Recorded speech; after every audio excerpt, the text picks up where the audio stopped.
मुझे तन चाहिए न धन चाहिए, अमन से भरा हुआ यह वतन चाहिए, जब तक जिंदा हूँ इस मातृभूमि के लिए, जब तक जिंदा हूँ इस मातृभूमि के लिए, और मरूं तो तिरंगा कफन चाहिए। जय हिंद प्यारे साथियों, कैसे हैं आप सभी? उम्मीद करते हैं आप लोग बहुत ही मस्त होंगे, स्वस्थ होंगे और मन लगाकर अपने घर पे पढ़ रहे होंगे। प्यारे साथियों, मैं आपको बता दूं कि हम लोग क्लास 12th के हिंदी पढ़ रहे हैं, जिसके छठे चैप्टर को हम लोग कवर कर रहे हैं, जिसके आज इस वीडियो में संपूर्ण सब्जेक्टिव देखने वाले हैं, और सब्जेक्टिव में जितने भी प्रश्न आपके बुक में है उन सभी प्रश्नों को हम लोग देखेंगे। एक लेख और एक पत्र चैप्टर 6 भगत सिंह के द्वारा लिखा गया यह पाठ है, जिसे हम लोग देखने वाले हैं। आइए शुरू करते हैं। इसके पहला प्रश्न क्या कहता है हम आपको दिखाते हैं। सबसे पहला प्रश्न आपके स्क्रीन पे ये रहा, कहता क्या है थोड़ा सा समझने की कोशिश कीजिएगा। कहता है प्रश्न संख्या 1 कि विद्यार्थी को राजनीति में भाग क्यों लेना चाहिए। प्यारे साथियों, भगत सिंह ने बताया है कि विद्यार्थी को, जब आप पाठ पढ़े हैं तो आपको पूरा ज्ञान होगा कि भगत सिंह ने एक बात बताई है कि विद्यार्थी को राजनीति में भाग क्यों लेना चाहिए। हर विद्यार्थी, जब आप पंजाब की बात सुनेंगे उस समय में, तो उनका कहना था, वहाँ के जो युवा विद्यार्थी हैं उनको पहले ही बताया जाता है कि अगर उच्चतर शिक्षा प्राप्त करना चाहते हैं और उच्चतर शिक्षा प्राप्त करना है आपको, तो जब भी आप कॉलेज यूनिवर्सिटी में क्या करते हैं, एडमिशन लेते हैं, तो उस समय ही आपसे ये फाइनल करवा दिया जाता था, एक शपथ पत्र दिवा दिया जाता था कि अगर आप कभी भी अगर राजनीति में भाग लेंगे तो वहीं पर आपका जो ये शिक्षा है समाप्त कर दिया जाएगा, ये जो नामांकन है रद्द कर दिया जाएगा। इस स्थिति में जब पंजाब की शिक्षा व्यवस्था थी, तब उन्होंने बताया था कि विद्यार्थी को राजनीति में भाग क्यों लेना चाहिए। विद्यार्थी को राजनीति में भाग क्यों लेना चाहिए, इसका आंसर हम लोग देखेंगे। देखिए क्या लिखेंगे, भगत सिंह का जो समय था वो आज़ादी का समय था, इसलिए उन्होंने कहा कि कल के समय में देश का बागडोर जो है नौजवानों के हाथों में होगी। अगर उनको राजनीति का ज्ञान नहीं होगा तो वो कैसे अपने देश की परिस्थितियों को संभालेंगे। उन्होंने कहा कि आने वाले समय में अगर मान लीजिए कि ये जो पीढ़ी है वो ना रही, तो ये जो देश का बागडोर है उनके हाथों में होगा, तो नौजवानों के हाथों में होगा, विद्यार्थियों के हाथों में होगा। अगर उस समय में उनको राजनीति का ज्ञान नहीं रहेगा तो वो अपने देश को कैसे संभालेंगे। उन्होंने कहा, भगत सिंह का यह भी कहना था कि इस देश को ऐसे नौजवानों की आवश्यकता है जो देश पे तन मन धन को समर्पित कर दे। ऐसे नौजवानों की आवश्यकता है जो देश पे अपने तन मन धन को समर्पित कर दे और पागलों की तरह सारी उम्र देश के लिए न्यौछावर कर दे। ऐसे नौजवानों की आवश्यकता है जो देश के लिए तन मन धन से क्या हो जाए, समर्पित हो जाए, और पागलों की तरह सारी उम्र देश के लिए न्यौछावर कर दे। जबकि यह काम परिवार में रहकर नहीं किया जा सकता है। उन्होंने यह भी कहा कि यह काम जो तन मन धन से देश के लिए समर्पित हो जाए, पागलों की तरह देश के लिए सारी उम्र अपने आप को न्यौछावर कर दे, यह काम कोई भी व्यक्ति परिवार में रहकर नहीं कर सकता है, क्योंकि वो पारिवारिक चीजों में उलझ कर रह जाता है, समझे। और इसीलिए उन्होंने कहा कि यह काम किसको करना होगा, नौजवानों को करना होगा। अतः विद्यार्थी इस जंजाल से दूर होते हैं, इसीलिए उन्हें राजनीति में भाग लेना चाहिए। राजनीति में भाग लेने के लिए जो भगत सिंह कह रहे हैं विद्यार्थियों को, उनके पीछे एक ही मकसद है कि जो पारिवारिक चीजें होती है उनसे दूर कहीं ना कहीं विद्यार्थी है, और इसी कारण से विद्यार्थी को राजनीति में भाग लेना चाहिए। ठीक है, अगर आप इतना लिखेंगे बहुत अच्छा आंसर है, इसमें कोई दिक्कत नहीं है कहीं से भी। दूसरा प्रश्न क्या है आपके सामने, दूसरा प्रश्न ये रहे, देखिए क्या कहता है, भगत सिंह की विद्यार्थियों से क्या अपेक्षाएं हैं। आपको दूसरा प्रश्न पूछा गया आपसे कि भगत सिंह की विद्यार्थियों से क्या अपेक्षाएं हैं। अब क्या लिखेंगे, सबसे पहले तो लिखेंगे कि भगत सिंह के विद्यार्थियों से निम्नलिखित अपेक्षाएं, क्या उम्मीद है विद्यार्थियों से भगत सिंह को। तो ये पहला जो पॉइंट बताते हैं कि देश को आजाद कराने के लिए तन मन धन से सहयोग करेंगे। जो हमारे विद्यार्थी है वो देश को आजाद कराने के लिए तन मन धन से सहयोग करेंगे, ये अपेक्षाएं भगत सिंह रखते हैं विद्यार्थियों से। दूसरा है कि विद्यार्थी अलग अलग रहते हुए भी, क्योंकि सारे विद्यार्थी तो एक जगह पे है नहीं, तो विद्यार्थी अलग अलग रहते हुए भी देश की अस्तित्व की रक्षा करेंगे और वो उनका परम कर्तव्य होगा। याद रखिए, भगत सिंह ने कहा कि विद्यार्थी अलग अलग रहकर भी देश की अस्तित्व की रक्षा करेंगे, ये उनका क्या होगा, पहला कार्य होगा, परम कर्तव्य होगा। ठीक है, आगे क्या कहते हैं, तीसरे नंबर पे कहते हैं कि वे पढ़ने के साथ साथ राजनीतिक ज्ञान जरूर हासिल करे और जरूरत पड़ने पर देश के लिए जंग मैदान में क्या करे, कूद पड़े। जब वो कहते हैं कि वो अलग अलग रहकर भी विद्यार्थी अपने देश के अस्तित्व की रक्षा करेंगे, वो उनका परम कर्तव्य होगा। आगे वो कहते हैं कि विद्यार्थी पढ़े, साथ साथ पढ़ने के राजनीतिक ज्ञान भी हासिल करे और जरूरत पड़ने पर देश के लिए जंग मैदान में क्या करे, कूद पड़े, देश के लिए अपने जान को न्यौछावर करने के लिए तैयार हो जाए। ऐसे विद्यार्थियों की आवश्यकता है किसको, भारत को। आगे कहते हैं विद्यार्थी हमेशा एक भारी क्रांति के लिए क्या रहे, तत्पर रहे। भगत सिंह कहते हैं कि जो भी विद्यार्थी है वो एक भारी क्रांति के लिए तत्पर रहे, तैयार रहे। कभी भी भारत में भारी से भारी क्रांति की जा सकती है और उसमें आपको सहयोग करना पड़ेगा। ठीक है, इस तरह से आप लिख पाए, बहुत अच्छा रिजल्ट होगा, कोई दिक्कत नहीं होगा। आगे बढ़े, तीसरे नंबर प्रश्न क्या कहता है, देख लीजिए थोड़ा सा। तीसरा नंबर प्रश्न आपका क्या है, प्रश्न संख्या 3 कहता है भगत सिंह के अनुसार केवल कष्ट सहकर देश की सेवा की जा सकती है और उनके जीवन के आधार पर इसे आप प्रमाणित करें। भगत सिंह ने पाठ में बड़े अच्छे से बताए हैं कि केवल कष्ट सहकर भी देश की सेवा की जा सकती है, तो उन्हीं के जीवन के आधार पर इन्हें प्रमाणित करना है कि कैसे भगत सिंह ने कैसे कहा कि कोई भी व्यक्ति केवल कष्ट सहकर भी देश की सेवा कर सकते हैं। आइए इसे हम कैसे लिखेंगे आंसर में, इसे हम लोग देखते हैं। भगत सिंह के अनुसार यह सही है कि केवल कष्ट सहकर भी देश की सेवा की जा सकती है। भगत सिंह ने यह बात कही है कि केवल कष्ट सहकर भी देश की सेवा की जा सकती है। देश की गुलामी की स्थिति भगत सिंह को बहुत ज्यादा बेचैन करती थी।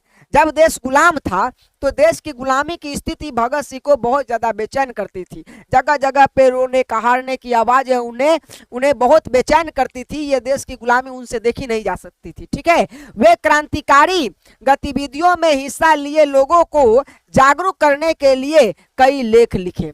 उन्होंने साफ तौर पे कहा कि जो क्रांतिकारी गतिविधियों में भाग लिए हैं, जो अपने नाम के पीछे क्रांतिकारी जोड़ते हैं और वो घर में बैठे हुए हैं, उन्हें क्रांति करने से डर लगता है, उन्हें पुलिस के डंडों से डर लगता है, उन्हें प्रशासन व्यवस्था से डर लगता है, तो ऐसे व्यक्ति को क्रांतिकारी में भाग नहीं लेना चाहिए। ऐसे व्यक्ति को क्रांतिकारी अपने नाम के पीछे नहीं लगाना चाहिए। अगर आप वास्तविक में क्रांतिकारी हैं तो आप आइए मेरे साथ मिलकर युद्ध कीजिए, तब तो क्रांतिकारी का मतलब है। क्रांतिकारी उन्होंने वैसे व्यक्ति को कहा है जो ये हमेशा तत्पर रहे कि कभी भी हमें जेल की सलाखों के पीछे रखा जा सकता है, कभी भी हम पे लाठियां चार्ज की जा सकती है, कभी भी हम पे गोलियां चलाई जा सकती है। तो अगर इतना बर्दाश्त कर सकते हैं, अगर केवल कष्ट सह सकते हैं, तो आप क्रांतिकारी हैं और तभी आप क्रांतिकारी बनने का नाटक करें। ऐसे ढोंग करने की आवश्यकता नहीं है कि अपने नाम के पीछे हम क्रांतिकारी लिख लिए और घर में बैठे हुए हैं। उन्होंने कहा कि ऐसे व्यक्ति जो क्रांतिकारी गतिविधि में भाग ले लिए हैं पर क्रांतिकारी में भाग नहीं लेते, वो क्रांति करने नहीं आते, तो ऐसे व्यक्तियों को जागरूक करने के लिए उन्होंने क्या लिखा है, लेख भी लिखे हैं और गठन भी बनाए हैं। बहुत सारे गठन बनाए कि ये गठन पूरे भारत में फैल सके और एक क्रांतिकारी का हम लोग गठन बनाकर युद्ध लड़ सके। ठीक है, तथा एक प्रमुख कार्यकर्ता के रूप में जेल भी गए।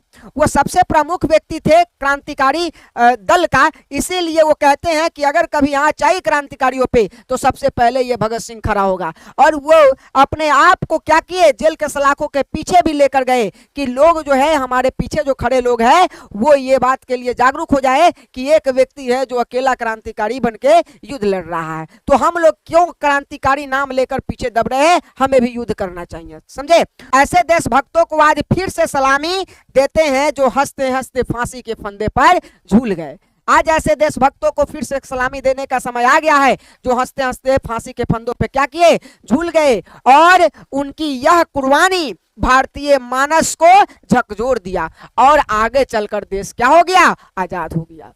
ऐसे ऐसे कार्य बहुत सारे क्रांतिकारियों ने किया जिसमें सबसे पहला स्थान रखते हैं कौन, भगत सिंह। और ऐसी जो भारतीय क्रांतिकारी है, भारतीय जो कुर्बानी दिया गया, वो मानस को क्या किया, झकझोर कर रख दिया और आगे चलकर क्या हो गया, देश हमारा गुलामी से आजाद हो गए। आगे बढ़ते हैं। अगला क्वेश्चन क्या है, अगला क्वेश्चन देखिए, क्वेश्चन नंबर 4 क्या कहता है, भगत सिंह ने कैसी मृत्यु को सुंदर कहा है, वे आत्महत्या को कायरता कहते हैं। इस संबंध में उनके विचारों को क्या कीजिए, प्रकट कीजिए, स्पष्ट कीजिए। मैं आपको बता दूं कि भगत सिंह ने 2 तरह की मृत्यु बताए हैं।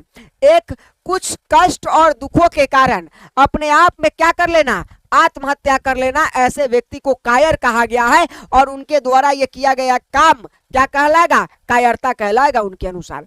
उन्होंने कहा कि जब तुम्हारा मरना ही शौक है, तुम्हें मरना ही है, कुछ कष्ट को आप नहीं सह सकते हैं, तो आइए मेरे साथ, चलिए हमारे साथ, देश की आजादी के संघर्ष में आप युद्ध कीजिए। वहां पे मरेंगे तो कम से कम आपको तिरंगा तो मिलेगा, कम से कम एक सम्मानजनक आपकी मृत्यु तो होगी, कम से कम आप कायर तो नहीं कहलाएंगे, कम से कम आप देश के लिए तो शहीद होंगे। आप आइए, चलिए मेरे साथ और देश की आजादी के संघर्ष में आप क्या हो जाइए, चलिए शहीद हो जाइए।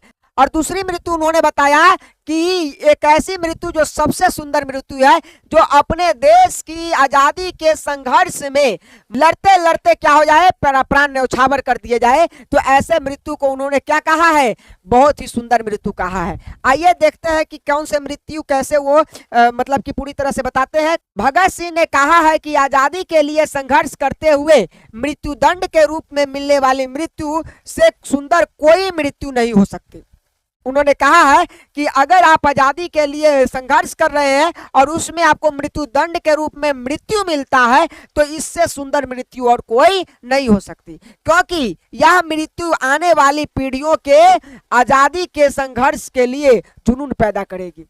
यह जो मृत्यु है, आने वाले समय में जो हमारे पीढ़ी बड़ा हो रहा है, वो सब जब इस मृत्यु को सुनेंगे तो उनके अंदर एक जुनून पैदा होगा, वो भी क्रांतिकारी बनेंगे और वो भी अपने देश की आजादी के लिए शरीक हो जाएंगे। वे व्यक्तिगत कष्ट और दुखों के चलते आत्महत्या से प्राप्त मृत्यु को क्या मानते हैं, कायरता मानते हैं। वे अपने साथी को एक पत्र के माध्यम से बताते हैं कि विपत्तियां तो व्यक्ति को पूर्ण बनाने वाली होती है और उनसे बचने के लिए आत्महत्या का रास्ता चुनना बहुत ही बड़ी कायरता है।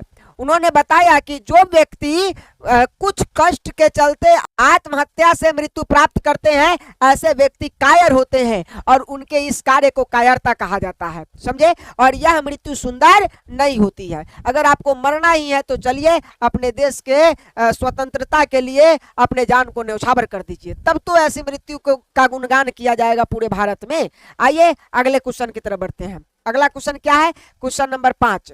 भगत सिंह रूसी साहित्य को इतना महत्वपूर्ण क्यों मानते हैं, वे एक क्रांतिकारी से क्या अपेक्षाएं रखते हैं।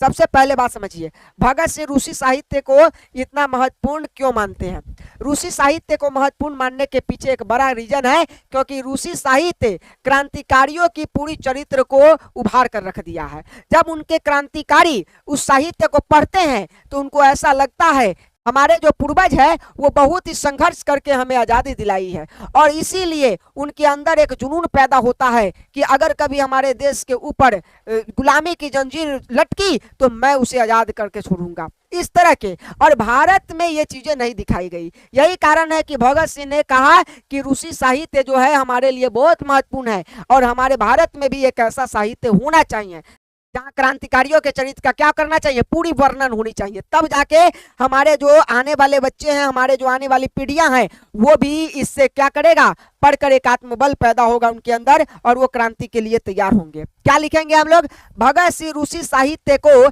इतना महत्वपूर्ण इसलिए मानते हैं क्योंकि रूसी साहित्य में जीवन के वास्तविकता का चित्रण मिलता है। याद रखें, जीवन के वास्तविकता का चित्रण मिलता है और उनकी कहानियों में कष्टमय दृश्य पढ़ने वाले के मन में एक विशेष आत्मबल पैदा होती है। जब उनके साहित्य को पढ़ा जाता है तो उसके मन में एक विशेष आत्मबल पैदा होता है। भगत सिंह ये मानते हैं कि इस तरह भारत में भी क्रांतिकारियों के मन में आत्मबल पैदा करना जरूरी है। जिस तरह से रूसी साहित्य को पढ़ने के बाद उनके क्रांतिकारियों के मन में एक आत्मबल पैदा होता है, उसी तरह से भारत के क्रांतिकारियों के मन में भी एक आत्मबल पैदा करना बहुत जरूरी है। एक क्रांतिकारी से यह अपेक्षा की जाती है कि वह दुख और कष्ट को सहने के लिए हमेशा तत्पर रहे। वो एक क्रांतिकारी को बताते हैं कि क्रांतिकारियों से यह अपेक्षा की जाती है कि वह दुखों और कष्टों को सहने के लिए हमेशा तैयार रहे, क्योंकि क्रांति के शुरू होते ही मुश्किलें शुरू हो जाती है। उन्होंने बताया कि इसलिए आपको क्रांतिकारी बनने से पहले ये तय कर लेना है कि हम पे कष्ट आएंगे, हम पे दुख आएंगे, और उसके लिए आपको तैयार रहना है, क्योंकि क्रांति आप जब शुरू करते हैं उसी समय में आपके ऊपर मुश्किलें आना शुरू हो जाती है। ठीक है, आगे बढ़े। अगले क्वेश्चन क्या है, क्वेश्चन नंबर 6। क्या कहता है क्वेश्चन नंबर 6, देखिए।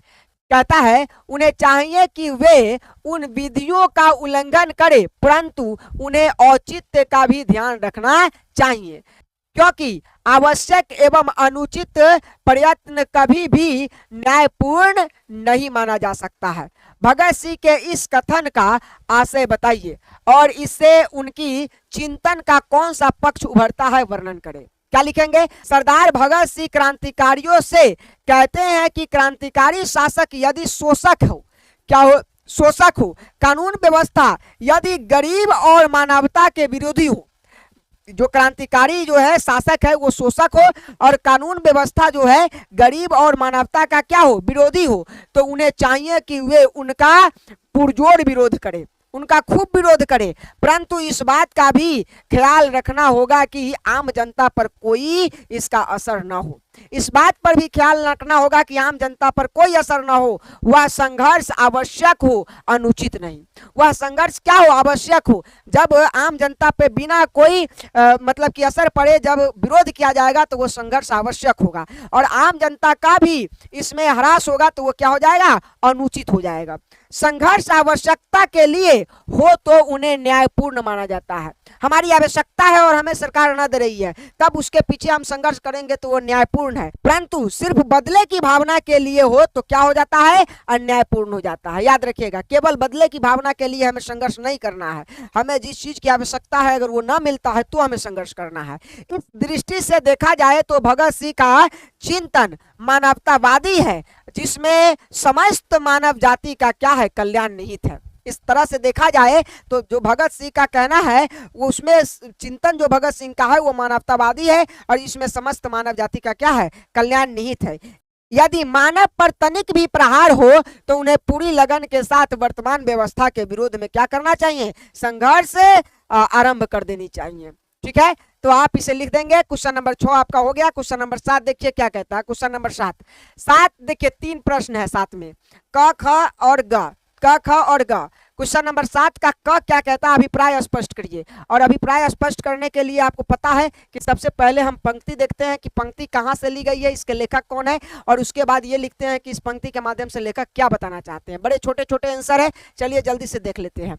हमें क्वेश्चन नंबर 7 का क नंबर जो है अभिप्राय स्पष्ट करने के लिए बोला गया। क्या प्रश्न, मैं आपको बताना चाहता हूं कि विपत्तियां व्यक्ति को क्या बनाने आती है, पूर्ण बनाने वाली होती है। तो इसका अभिप्राय स्पष्ट करना है कि भगत सिंह इसके माध्यम से क्या बताना चाहते हैं। लिखेंगे, प्रस्तुत पंक्ति भगत सिंह द्वारा रचित एक पाठ, एक लेख और एक पत्र से ली गई है। सबसे पहले तो यही लिखेंगे कि प्रस्तुत पंक्ति जो है भगत सिंह के द्वारा रचित पाठ, एक लेख और एक पत्र से ली गई है। भगत सिंह सुखदेव को पत्र लिखते हैं कि विपत्तियां मनुष्य को उनसे सामना करने के लिए प्रेरित करती है। जो विपत्तियां हैं वो मनुष्य को विपत्तियां खुद से सामना करने के लिए प्रेरित करती है कि हम विपत्ति बन के तुम पे आए हैं, अब तुम हमारा क्या करो, पुरजोर विरोध करो, तुम मेरा सामना करो, समझे। और मनुष्य उन विपत्तियों को दूर करने के लिए उपाय सोचने लगता है। जब मनुष्य पे विपत्तियां आती है तब उन्हें दूर करने के लिए उनके लिए क्या करते हैं, उपाय सोचने लगते हैं कि कैसे इससे दूर हुआ जाए। भगत सिंह ये कहते हैं कि जो आपके ऊपर विपत्तियां आई हैं और जिनका आप उपाय सोच रहे हैं, यदि खुले दिल से सोचे तो वह अपने साथ साथ दूसरे को भी इस विपत्तियों से निपटने के लिए प्रेरित करता है। बस समझ रहे हैं। और विपत्तियां उनके व्यक्तित्व को पूर्णता की ओर ले जाती है। जो विपत्तियां आती है वो किसी भी व्यक्ति को उनके व्यक्तित्व को पूर्णता की ओर ले जाती है, ये आपको याद रखना है। आगे क्वेश्चन नंबर ख इसका क्या कहेगा, 7 का ख देखिए क्या कहता है। कहता है कि हम तो केवल अपने समय की आवश्यकता की उपज है। भगत सिंह कहते हैं कि हमारा जन्म कब हुआ, जब हमारा देश गुलाम था। क्यों हुआ, क्योंकि हमें पता है कि हमारा जन्म इसलिए हुआ है कि हमें देश को आजाद कराना है। बस समझ रहे हैं, नहीं तो हमारा जन्म गुलामी के बाद होता। क्यों हमारा गुलामी के समय में ही जन्म हुआ, क्योंकि हमें ही देश को आजाद करने हैं। तो जब कोई व्यक्ति का जन्म हुआ है, अभी अगर आपका जन्म हुआ है तो आप सोचिए कि हमारे भारत में, हमारे देश में ऐसी कौन सी आवश्यकता है, कैसी व्यवस्था गड़बड़ है जिसे ठीक करने के लिए हमारी जन्म हुई है। तो आपको उस चीज पे सोचना चाहिए और उसे आपको सुधारना चाहिए। तब भी कहते हैं भगत सिंह कि हमारा जो समय था, हम उस समय की आवश्यकता की क्या थे, उपज थे। हमें उस समय में इसलिए जन्म दिया गया था कि हमारी उस समय में क्या थी, आवश्यकता थी। आइए इनको हम कैसे देखेंगे। सबसे पहले तो लिखेंगे, प्रस्तुत पंक्ति भगत सिंह द्वारा रचित पाठ, एक लेख एक पत्र से ली गई है। भगत सिंह का मानना है कि देश की सामाजिक और आर्थिक परिस्थितियां ही उस देश की राजनीतिक परिस्थितियों को जन्म देती है।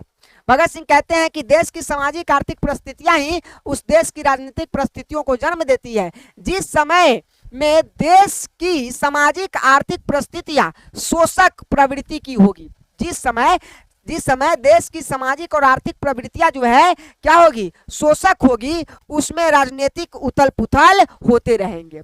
उस देश की राजनीति जो है उथल पुथल होते रहेंगे और शोषण के दमन चक्रों के खिलाफ संघर्ष होते रहेंगे। और तब तक जब तक वो राजनीतिक और आर्थिक सामाजिक परिस्थितियां ठीक नहीं हो जाते तब तक उस देश में दमन चक्रों के खिलाफ क्या होंगे, संघर्ष होते रहेंगे और हम जैसे क्रांतिकारी जन्म लेते रहेंगे। वो कहते हैं कि आज मैं जन्म लिया हूं तो ये मत भूलो कि आने वाले समय में हमारे जैसे लाखों जन्म लेंगे और लाखों की मतलब की संख्या में आकर इस देश की आजादी के लिए हमेशा प्रयत्न करेंगे, कोशिश करते रहेंगे। ठीक है, तो ना आज गुलाम रहेंगे और ना आगे गुलाम रहने देंगे। समझे। अब हम लोग क्वेश्चन नंबर 7 का क्या देखेंगे, ख देखेंगे। ख क्या कहता है, देखिए, मनुष्य को अपने विश्वासों पर दृढ़ता पूर्वक अडिग रहने का प्रयत्न करना चाहिए। आइए इसका आंसर देखिए क्या लिखेंगे। प्रस्तुत पंक्ति भगत सिंह के द्वारा रचित एक पाठ एक लेख एक पत्र से ली गई है और लिखेंगे कि भगत सिंह कहते हैं कि मनुष्य को अपने विश्वासों पर संदेह नहीं करना चाहिए तथा दृढ़ता पूर्वक अडिग होकर लगातार प्रयास करना चाहिए। वो कहते हैं कि जब वे देश की आजादी के लिए अपना कार्य करते थे तो उस समय नाना प्रकार की कठिनाइयां सामने आया करती थी, बहुत सारी कठिनाइयां सामने आया करती थी। अगर हम उस कठिनाइयों से डरकर अपना कार्य करना बंद कर दिए होते तो ये मानव तर हमारे लिए क्या होता, व्यर्थ होता। देखिए कितनी बड़ी बात उन्होंने कहा कि अगर मैं जब देश की आजादी के लिए संघर्ष कर रहा था, हर प्रकार के कार्य कर रहे थे और हमारे पास नाना प्रकार की कठिनाइयां आती थी और उस कठिनाइयों के कारण अगर मैं कार्य करना बंद कर देता तो ये जो मानव शरीर जो मिला है वो हमारे लिए क्या होता, व्यर्थ होता। इसीलिए हमें अपने विश्वासों पर क्या रहना चाहिए, दृढ़ता पूर्वक अडिग होकर लगातार प्रयास करते रहना चाहिए। ठीक है, ये लिखा जाएगा। उम्मीद करते हैं कि ये सब प्रश्न का आंसर आपको बहुत अच्छा लग रहा होगा और आसानी से आप लिख भी पाएंगे। आइए अगले क्वेश्चन को देखें। क्वेश्चन नंबर 8 क्या कहता है। क्वेश्चन नंबर 8 क्या कहता है, देखिए क्वेश्चन नंबर 8 कहता है जब देश के भाग्य का निर्णय हो रहा हो तो व्यक्तियों के भाग्य को पूर्णतया भुला देना चाहिए। आज जब देश आजाद है, भगत सिंह के इस विचार का आप किस तरह मूल्यांकन करेंगे, अपना पक्ष प्रस्तुत करें।